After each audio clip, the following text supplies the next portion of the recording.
Now turn to section 1. You have some time to look at questions 1 to 5.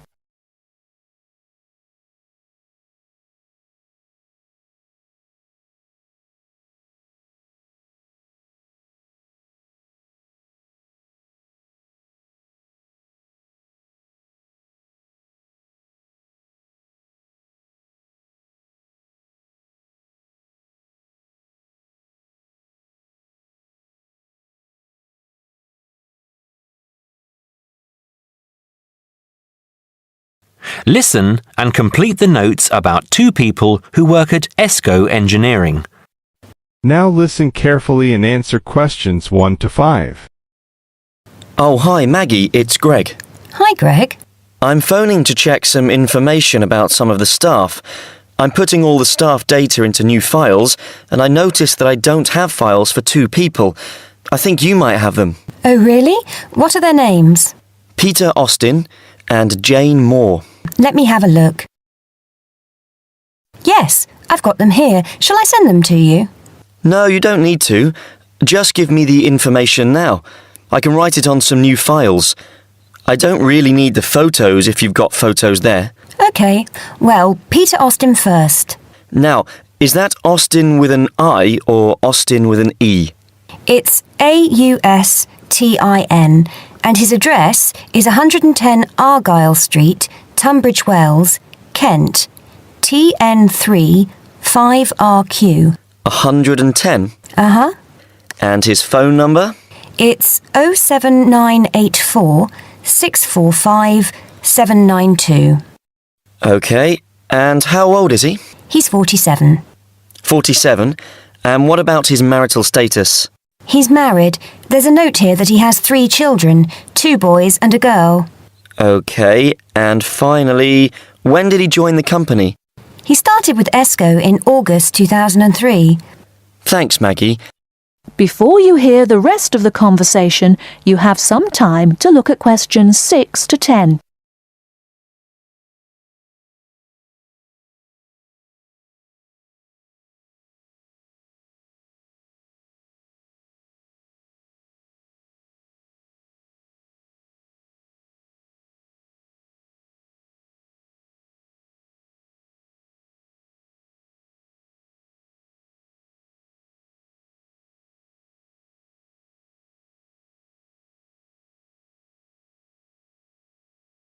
Now listen and answer questions 6 to 10. Now, what about Jane? Her name's Jane Moore, that's Moore, and her address is 72 Cedar Road, Crowborough, Kent, CR3 5RQ. CR3 and what, sorry? CR3 5RQ. And how do you spell cedar? CEDAR. Her phone number is 07984 650 396. 07984 650 396. Yes. Now, she's 22 and she's single. OK.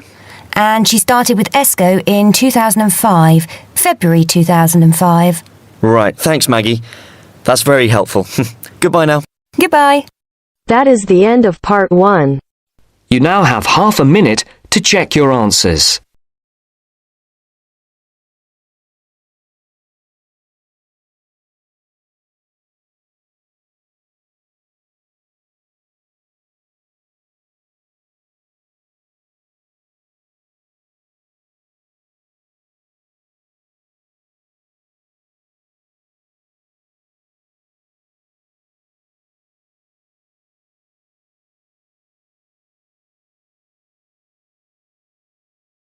Now turns to part 2.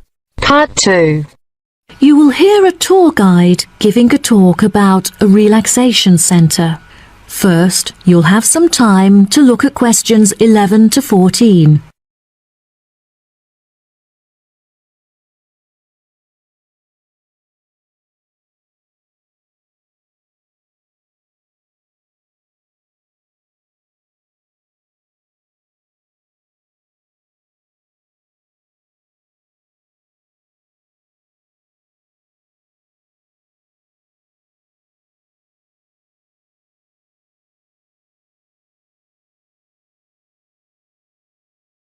Now listen carefully and answer questions 11 to 14. Hello everyone, my name is Sally. Welcome to our globally renowned spa and relaxation centre here at Island View Estates. Before you all wander off and begin exploring the facilities, I'd like to go over a few things. Now, this year is a very special milestone for our beloved centre, as it is our 25th anniversary. I understand that this means you have all paid an increased price for your tickets, but I can promise that all of the events we have scheduled for your enjoyment will make the costs well worth it. I know that all of you have travelled a long distance to make it here to the centre of the New Forest, but it is thanks to its remoteness that our centre is such a beautiful place to relax. I'm sure you are all keen to find out what activities we have arranged for you, so I will give you a quick overview. Tomorrow we have arranged for you all to participate in a yoga session for the duration of the morning, followed by a day of relaxation at the pool, where we have ample sun umbrellas to protect you from the sun. On Wednesday, we have organised a sightseeing hike through the forest, where you will be able to test your navigation skills and witness the wild ponies in their natural habitat. It's forecast to be sunny that day, but I recommend that you all bring rainproof clothes just in case. On your last day, we have a special surprise, a pony trek along the beach. We ask that you all wear full-length trousers and that all women have their hair tied up in a ponytail. Helmets are provided at the centre for those who would like to wear one. There are a couple of beautiful attractions here at the centre that you must all be sure to visit before you leave. The Rose Garden, located just at the corner of the property, is home to many indigenous species and is beautifully serene and peaceful, the perfect place to collect your thoughts or read a book. Our sunset boat ride has been the favourite attraction for many of our visitors.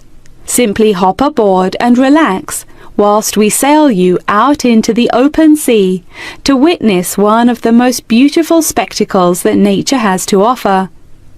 Last, but certainly not least, is the freshwater pond, which serves as a watering hole of sorts.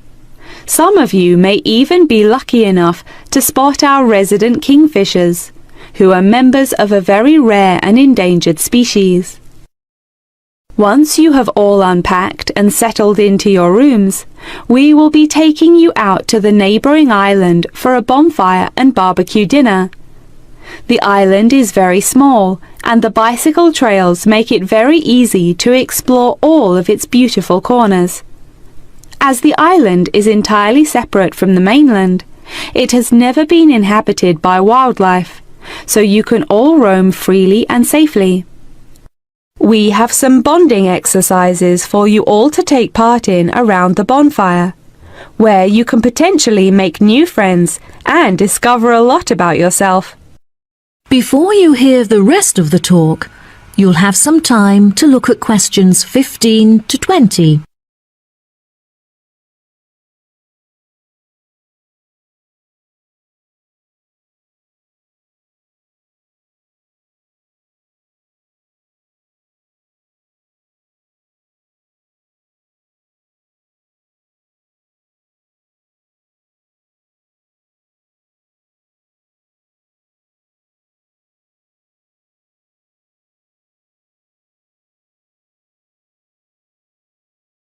Now listen and answer questions 15 to 20. Now, let me tell you a little bit about the facilities that the resort has to offer. For those of you keen on indulging in a little bit of retail therapy, just wander along to our tourist centre, where we have a wide selection of presents on sale at reasonable prices. If you are feeling more drawn to the natural surroundings and scenery, I recommend that you take a trek up the mountain, where you can enjoy the panoramic outlook from the peak. For a bit of cultural indulgence, why not pay a visit to our small on-site theatre, where you can enjoy watching a range of movies and check out some works by our resident street artists. Just a 10-minute walk down the road is the local art museum, where you can roam around the sculpture courtyard or admire the many artworks on display. Here at the resort, we are incredibly lucky to be located right next to a nature reserve, where many species of endangered wildlife live in the pond. Just on the bank is a small hut where visitors can observe the fish and birds in their natural habitat. Now, if any of you are interested in history, you have the very interesting opportunity to visit the ancient building at the south side of the grounds. The building is now a museum. However, it originally served as a jail for those charged with crimes of treason against the royal family. Well, that just about rounds it up. Now, if anyone has any questions? The end of part 2. You now have half a minute to check your answers.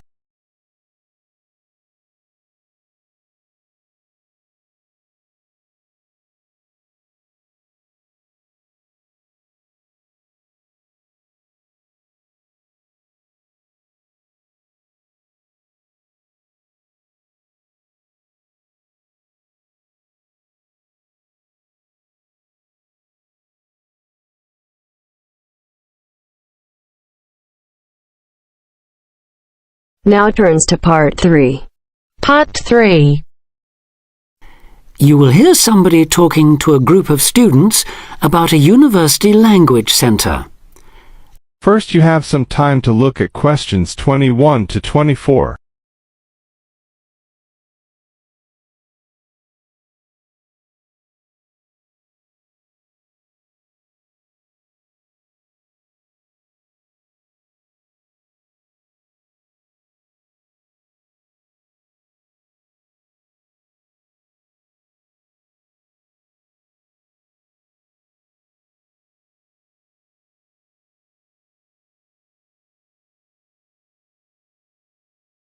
Listen carefully and answer questions 21 to 24.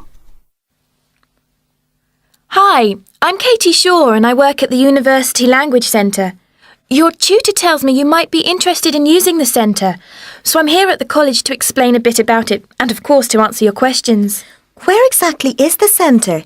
Is it near the college? It's actually on King's Road, just round the corner from here, in fact. Oh, I know it, yes. I wondered what that building was. Yes. What's there? Well, the library has about 4,000 books, pamphlets and transcripts to go with some of the 12,500 items on audio or video cassettes. These are at a wide range of levels of difficulty, covering language learning material in over 100 languages. There are also reference books without tapes, including dictionaries, grammars, grammar workbooks, vocabulary workbooks and model letters, as well as texts on academic writing and effective study habits, etc. Audio cassette workrooms are on the first floor, by the way. Do they get any foreign language press there too? Yes, the library subscribes to a number of European daily and weekly newspapers, including Le Monde from France, L'Espresso from Italy, and the weekly international edition of the Spanish paper El País. What about learning with computers? Can you do that there? CALL, or Computer-Aided Language Learning, is available on the first floor. How many PCs are there? Counting both Macintosh and PC platforms, there are 9 at present. There are materials in over 15 different languages, and new material and language categories are being added as library funds permit. The programmes cover verb drills, grammar exercises, activities to accompany multimedia textbooks, pronunciation, translation, and some multimedia applications. The same hardware permits access to the internet with its many language learning and discussion sites. What about TV? That's a good way of learning a language too. Yes, definitely, we agree. So on the second floor of the centre, there are televisions to view live satellite television broadcasts in 7 languages. Oh, which ones are they?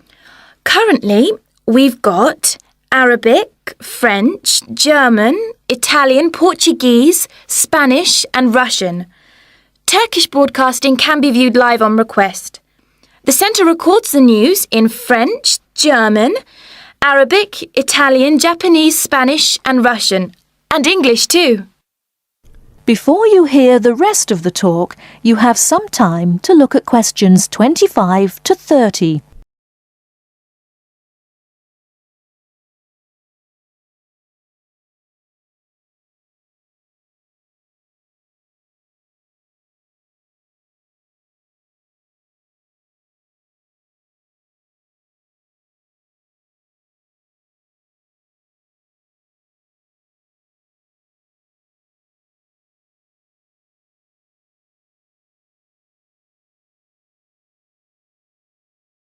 Now listen and answer questions 25 to 30. Sounds great. How do we sign up? To avoid paying a fee, you need to go to the centre with a valid university ID card or a letter from your college or departmental administrator on headed paper indicating your status, length of stay and language requirements. Are there any forms to fill in? I'm afraid so. You do that at the ground floor reception desk. Your registration is for 1 academic year only and needs to be renewed annually. You should tell the librarian who you are on your first visit, and you will need to take part in an induction to the library service, including the proper operation of the centre's computers, televisions, videos and so on. Can she help us choose the right materials too? Yes. The librarian can give advice and assistance in locating material, making best use of the texts and tapes and so on. Let her know which language you want to study and what, if any, knowledge of it you already have. Also, say what reasons you have for learning the language. Your answers will help the librarian help you make the best choice of books and tapes for your needs. She can also offer you advice on how much time is needed to make progress in the language and can offer suggestions on how to improve your language learning techniques. Can she copy tapes for us to take home, or can we borrow them? The library is a resource centre and reference library only.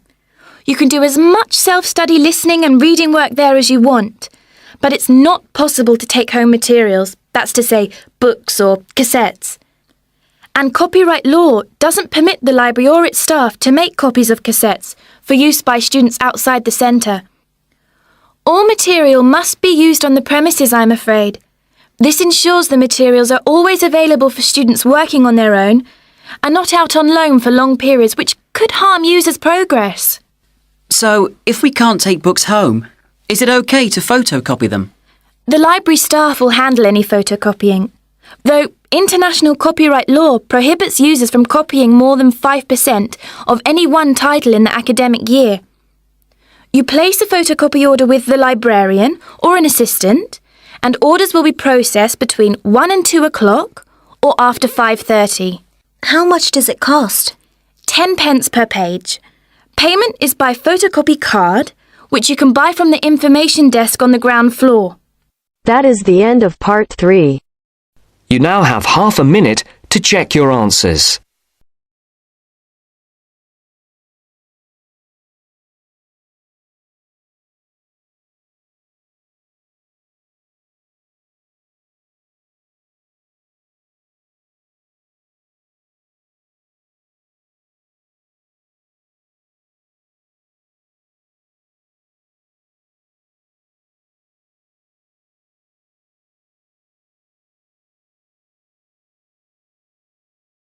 Now turns to part 4. Part 4. You will hear a talk about a research project on the tiger shark. First, you have some time to look at questions 31 to 40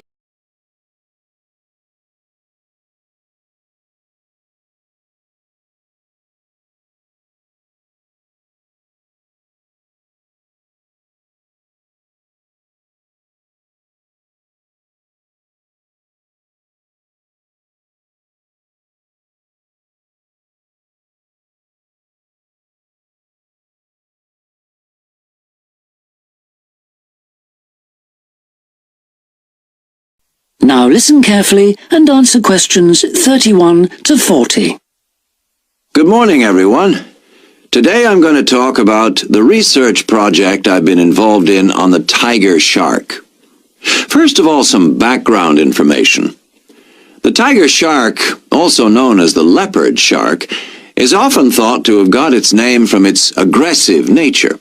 But in actual fact, it's called that because it has dark bands similar to those on a tiger's body. It is a huge creature, growing up to lengths of 6.5 meters. It can be found just about everywhere throughout the world's temperate and tropical seas, but it is most often found along the coast rather than the open sea. In terms of feeding, tiger sharks tend to be most active at night and are solitary hunters. Their preferred prey includes other sharks, turtles, seabirds, and dolphins, to name but a few. However, it's not uncommon to find garbage in its stomach. This is because it tends to feed in areas such as harbors and river inlets, where there is a lot of human activity. Now to the project itself.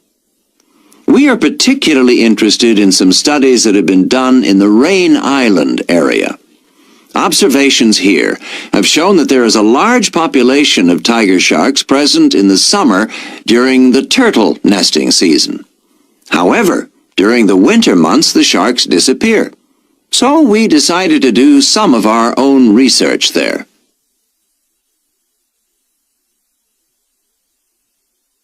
The first step was to tag a number of sharks so that we could follow their movements. To do this, we first needed to catch the sharks. Early in the morning, we baited lines with large bits of fish and set them in place. These lines were then checked every 3 or 4 hours. If no sharks were caught, the baits were replaced. Once a shark had been caught on one of the baited hooks, it was pulled in close to the boat and secured so that we could carry out a number of brief activities to aid our research. This usually took no more than about 10 minutes and was carried out as carefully as possible to minimize any stress to the shark. Each of the tiger sharks that we caught was measured and fitted with an identification tag, and also a small amount of tissue was taken for genetic studies. For some larger sharks over 3 meters long, we also inserted into the belly a special acoustic tag capable of sending satellite signals, while on other large sharks we attached a camera to the dorsal fin to enable us to study the behavior and habitat use of the sharks. After this, the shark was released, and we were able to follow its movements. So what was the purpose of all this tagging?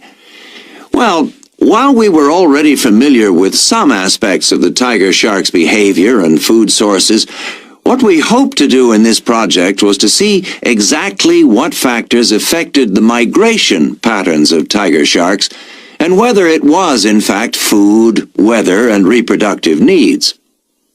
These are some of our findings. On February 21st, a large female shark, whom we named Natalie, was attracted to our research boat at the northern tip of Rain Island and fitted with one of the satellite tags I've just mentioned. No transmissions were received from Natalie between April 2nd and April 29th, indicating that she didn't surface to feed during this period. The area in which she was last reported is very shallow, suggesting that she may have changed her feeding preferences during this period to focus on prey found on the sea floor. We also made a number of other discoveries, thanks to the various transmitters we used. It seems that tiger sharks move back and forth between the ocean floor and the surface quite often. This may help the sharks conserve energy while they swim, but it probably also helps them hunt, since this movement back and forth maximizes its chances of not being detected by its prey until the last minute. So far, our findings have not been conclusive. However, we have gained some very interesting insights into the behavior of tiger sharks and are now hoping to develop our research further. That is the end of part 4. You now have half a minute to check your answers.